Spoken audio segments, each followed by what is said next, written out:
મિત્રો આપ જોઈ રહ્યા છો સિટી ક્રાઇમ ન્યૂઝ। હવે જોઈએ અગત્યના સમાચાર। ધારીના દલખાણીયાથી મંડપ સર્વિસ ભરી જઈ રહેલ ટ્રેક્ટર અચાનક ગામના પાદરમાં પલટી મારતા 5 મહિલાઓને નાની મોટી ઈજાઓ થવા પામેલ છે।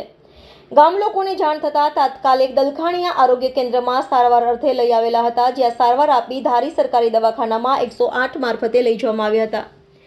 વિગતો એવા પ્રકારની છે કે દલખાણીયાથી મંડપ સર્વિસના સામાન ભરી ટ્રેક્ટર પલટી મારતા તેના ઉપર બેઠેલા મજૂરોને નાની મોટી ઈજાઓ થઈ હતી, જેમાં એક નૈનાબેન કિશોરભાઈ જોટવાડિયા રહે ધારી ઉંમર વર્ષ 42, નૈનાબેન રસિકભાઈ ચાવડા ઉંમર વર્ષ 45 રહે ધારી, સોનલબેન ધીરુભાઈ પાટડિયા ઉંમર વર્ષ 32 રહે ધારી, પાયલબેન જીતુભાઈ ઉંમર વર્ષ 21 રહે ધારી, વિલાસબેન ઉંમર વર્ષ 42 રહે ધારી। આ 5 મહિલાઓને નાની મોટી ઈજા થવા પામેલ છે।